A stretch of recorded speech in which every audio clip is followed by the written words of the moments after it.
ঢাকা থেকে ছেড়ে আসা জামালপুরগামী তিস্তা এক্সপ্রেস ট্রেন ময়মনসিংহের বাংলাদেশ কৃষি বিশ্ববিদ্যালয় এলাকায় পৌঁছাতে আটকে দেন পরীক্ষার্থীরা। ট্রেনের সামনে দাঁড়িয়ে চলে স্লোগান।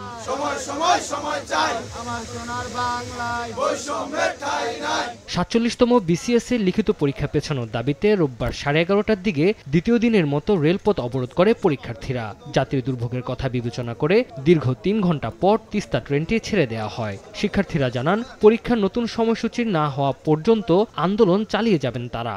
আমরা কখনো চাই না যে জনগণের দুর্ভোগ সৃষ্টি হোক, মানুষ সমস্যায় থাকুক, কিন্তু এখানে আমাদের যে সমস্যাটা বিগত 1 মাস যাবত আমরা আন্দোলন করতেছি এবং আমাদের 4 থেকে 5 জন ভাই অনশনরত অবস্থায় আছে। আমরা একটা ন্যূনতম সময় চাচ্ছি, সেটা হচ্ছে আমাদেরকে যেই দিন রুটিন দেবে তার পরবর্তী 2 মাস সময় রেখে আমাদেরকে রুটিন দিতে হবে। এটা হচ্ছে আমাদের যৌক্তিক দাবি। ট্রেন চলাচল বন্ধ হয়ে যাওয়ায় দুর্ভোগে পড়েন যাত্রীরা। ট্রেন থেকে নেমে বিকল্প উপায়ে গন্তব্যে রওনা দেন তারা।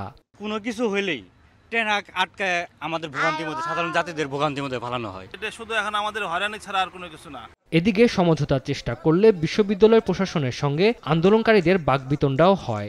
জন দুর্ভোগ সৃষ্টি হয়, এই ধরনের কোনো প্রোগ্রাম যারা না করে, আমরা চাচ্ছি যে তারা ইমিডিয়েট এই রাস্তা খুলে দেখ, ট্রেন চলে যাক, তারা অন্যভাবে তাদের দাবি আদায়ের চেষ্টা করুক। একই দাবিতে দুপুরে ঢাকা রাজশাহী রেলপথ অবরোধ করেন শিক্ষার্থীরা। রেলপথে অবস্থান নিয়ে দাবির পক্ষে নানা স্লোগান দেন। দাবি পূরণ না হওয়া পর্যন্ত তাদের আন্দোলন অব্যাহত থাকবে বলেও জানান তারা।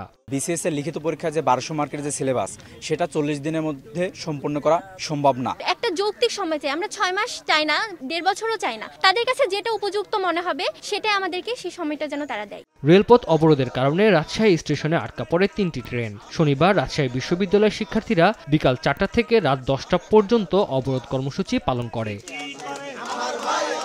তানজিল হাসনাত, সময় সংবাদ।